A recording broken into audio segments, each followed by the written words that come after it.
그동안 헌법재판소의 심리를 두고 참 논란이 많았었죠. 특히나 지금 보시는 이 3대 쟁점은 기각 또는 각하를 주장하는 쪽의 핵심 논거이기도 합니다. 내란죄를 철회한 것 재판관들이 어떻게 판단했을까? 엇갈린 증언들 어디까지 인정할까? 검찰 조서 과연 증거로 쓰일 수 있을까? 이 부분인데요. 먼저 특히 야당이 지금 윤석열 대통령을 내란 수괴라고 부르지 않습니까? 그런데 정작 내란죄는 철회한 부분, 이 부분이 핵심입니다. 다시 한번 만나보시죠. 형법상의 범죄에 해당한다는 주장은 철회한다는 그런 취지신가요? 사실상 철회한다는 주장입니다.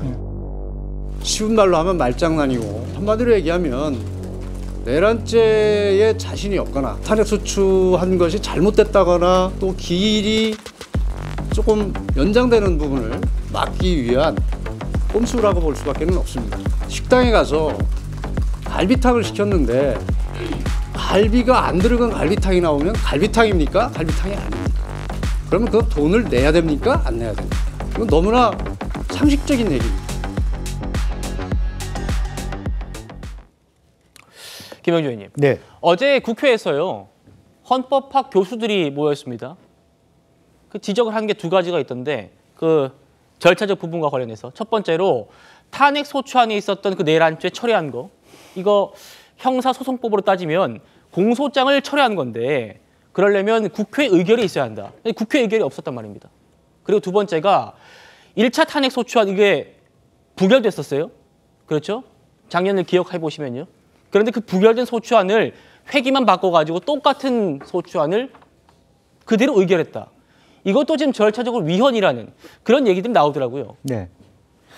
우선 뭐 기본적으로 보면 가장 큰 쟁점이 이 형사소송법적인 재판과 헌법재판의 차이, 또 범위를 어디까지 구분하고 같이 볼 것이냐에 대한 쟁론이 끊임없이 처음부터 있어 왔고 끝까지 있었습니다.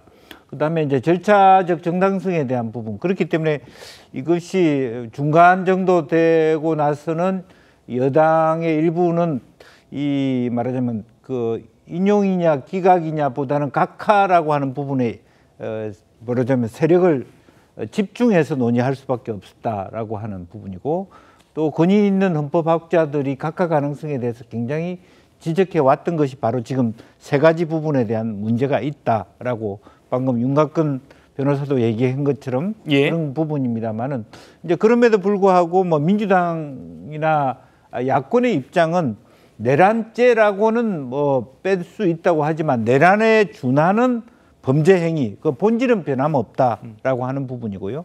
그다음에 정혁식 재판관이 사실은 두 번째, 세 번째 부분은 공개적으로 그 허용한다라는 입장에서 시작됐지 않습니까?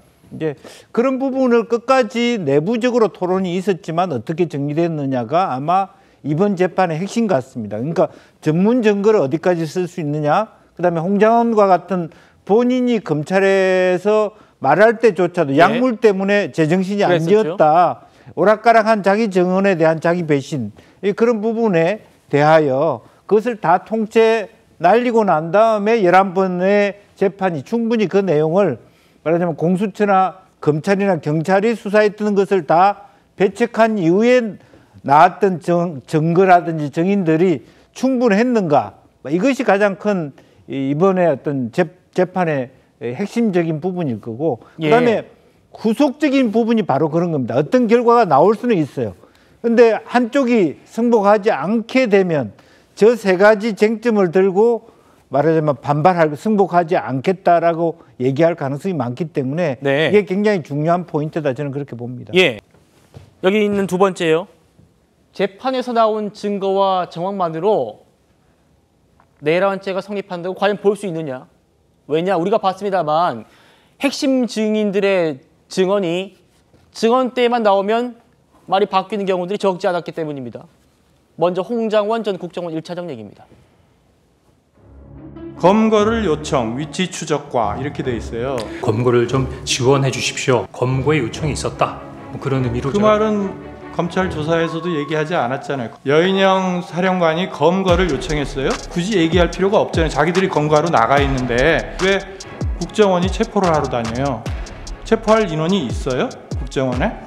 국정원이 수사권이 없기 때문에 체포를 할 수 있는 권한이 없죠. 그러면 거기다가 위치 추적, 지원 이런 식으로 적어놓는 게 맞지 않아요? 생각되는 대로 그냥 갈겨 쓴 부분이기 때문에 약간 다소 합리적이지 않게 적어놨던 부분은 인정하겠습니다. 그러니까 메모는 왜 작성해놨어요? 제가 나름대로 그 상황을 기억하기 위해서 메모해 놓은 거죠. 그럼 정확하게 기재를 해야죠. 예, 정확하게 기재 못해서 죄송합니다. 정확하게 기재 못해서 죄송합니다. 곽종근 전 사령관도요. 증언이 여러 번 바뀌었습니다. 이어서 만나보시죠. 증인의 생각이나 해석 이런 걸 다 빼고 오로지 들은 얘기 말씀해 보세요. 아직 국회 내에 의결 정석수가 안 채워진 것 같다. 150명 얘기했습니까? 150명은 그렇습니다. 들었다고요? 150명은 나중에 제가 그렇게 얘기했다는 걸 제가 들은 겁니다. 그 뜻이 다른 사람으로부터 들은 게 아니라 증인의 기억을 묻는 거예요. 기억. 증인의 기억에. 예, 150명 기억이 있습니까? 예, 150명 기억이 있습니다. 나중에 그 부분 쳤죠. 당연한 없는데 그 부분 150명 기억을 제가 이해를 했습니다. 국회 안으로 들어가서 의사당 안에 있는 사람 데리고 나와라 이렇게 얘기했습니까? 그거는 빨리 국회 문을 부수고 들어가서 안에 있는 인원들을 밖으로 끄집어내라. 국회의원이라는 말은 안 했고 인원이라 그랬어요? 그렇습니다. 들은 얘기가? 예, 인원을 끄집어내라. 연정 의원님. 네. 이렇게 헌법재판소에서 핵심 증인들의 증언이 바뀌었는데 헌재가 변론을 너무 일찍 종결해 버리는 것 아닌가. 그래서 이 정작 내란죄의 실체를 밝히지도 못하고 끝나버린 것 아닌가. 이런 지적들도 있더라고요. 그러니까 바로 이제 그 지점이에요. 사실은 이번에 헌법재판소가 결정적인 어떤 잘못을 한 게 사실 이 문제 같은 경우는 지금 나왔던 증인들이 증언이 검찰 수사와 오락가락 해버렸습니다. 그리고 구속 취소를 이 법원이 하면서 공수처의 어떤 수사 자체에 대한 불법성 이 문제도 이제 드러났어요. 그래서 처음부터 사실은 이제 딱 이 이 신문 날짜를 미리 지정해두고 시작을 했잖아요. 그래서 그때도 그런 제기가 많았습니다. 충분히 증인들을 일단 불러서 일단 증언을 듣고 난 다음에 왜냐하면 지금 이번 같은 경우 사령관들만 했지 않습니까? 네. 그래서 그 밑에 있는 어떤 이 부하들이라는 이런 사람도 좀 불러서 그렇죠. 사령관과 어떤 이 진술 자체를 좀 검증해 볼 수 있는 그러한 것들을 했으면 사실 이런 논란들이 없었을 텐데 저는 아마 헌재도 좀 조급증이 있어서 빨리 이 문제를 좀 결론 내겠다 아마 그런 차원에서 해본 것 같아요. 근데 정작 해보니까 진술 자체가 왔다 갔다 하고 어떤 면에서 좀 오락가락하는 측면들도 있는 것이고 또 이 검찰의 진술 조서를 쓴다는 것에 대해서 여러 가지 논란이 제기가 됐지 않습니까? 저는 그렇다면 헌재가 이 문제를 가지고 좀 시간을 길게 하더라도 충분히 관련자들을 불러서 증언을 듣고 그 문제에 대한 확언을 했을 텐데 지금 예를 들어서 문제가 된 증언들을 빼버리면 사실 헌재가 취할 수 있는 증거가 얼마 없습니다. 과연 그러면 그걸 가지고 대통령의 탄핵을 판단할 수 있느냐 이 부분에 대한 이제 정당성 논란이 학자들 사이에서 끊임없이 나오는 거 아니겠습니까? 그렇기 때문에 저는 처음에 이 헌법재판소가 이 심리의 틀을 짤 때 시간이 좀 걸리더라도 충분한 시간을 갖고 많은 증인들을 불러서 들어본다. 이렇게 했더라면 이런 논란을 끝까지 하지 않았지 않을까라는 그런 아쉬움이 남습니다. 예, 지금 보고 계신 이런 것들. 비상계엄 선포의 정당성. 대통령의 권한 아니냐, 계엄 선포권. 이렇게 인정할 사람이 김복형 재판관 아니겠느냐. 이런 얘기가 법조계에서 나오나 봅니다. 어떻게 보세요? 8명의 재판관 중에 이 법대로 안 할 재판관이 있을까요? 다 30년가량의 판사 경력을 갖고 계신 분들이고요.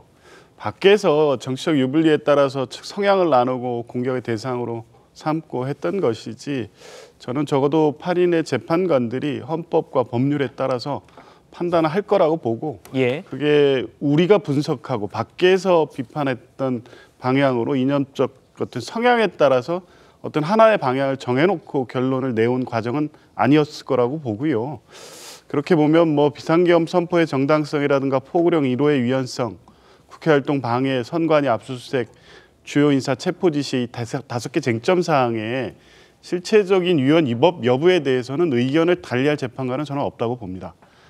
증거로서 다 확인이 된 거고요. 조금 전에 이제 진술 증거, 그러니까 곽종근 사령관과 홍장원 1차장의 진술 문제와 관련해서 여러 가지 문제 제기를 대통령 측이 한 거죠. 일방적으로 불필요한 논란을 야기했던 거고, 둘의 진술은 일관되고, 더 중요한 것은 둘의 진술과 일치하는 여러 명의 진술이 복수로 존재하고 그 기록들이 헌법재판소에 가 있었기 때문에 모두 확인된 내용들일 겁니다. 의원들을 끌어내라는 지시가 있었다는 것, 어제 언론 보도를 통해서 확인된 것처럼 이상현 1 공수여단장하고 김영기 1 특전대대장 등 관련 현장 당일 지휘체계 안에서 지시했던 녹취록이 헌재에 제출돼 있습니다. 그게 나왔지 않습니까? 명확하게 대통령 지시다. 국회의원들을 끌어내라.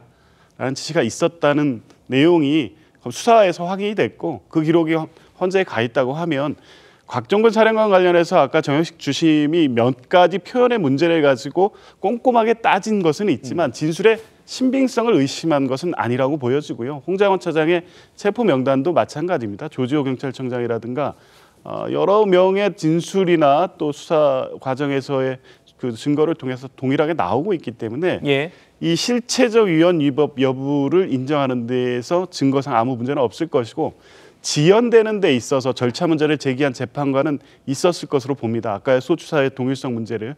그러나 그 부분 역시도 이미 2017년에 선례, 그리고 이 소추사유의 동일성의 형사소송법 원리, 공수사유의 동일성을 판단하는 기준에서 법령 적용의 문제를 달리하는 경우에는 동일한 공수사실로 본다는 이 판례가 있기 때문에 이 경우에도 내란 죄의 성립 여부를 법률적으로 다투지 않는 것이지 내란 행위의 헌법 법률 위반 여부를 쟁점으로 삼는다. 예. 이 정리는 공소사실을 변경한 게 아니기 때문에요. 아마 30년 재판한 이 헌법재판관들이 이 부분에 대해서도 의견 일치로 입장은 정리됐을 것으로 저는 보고 있습니다. 알겠습니다.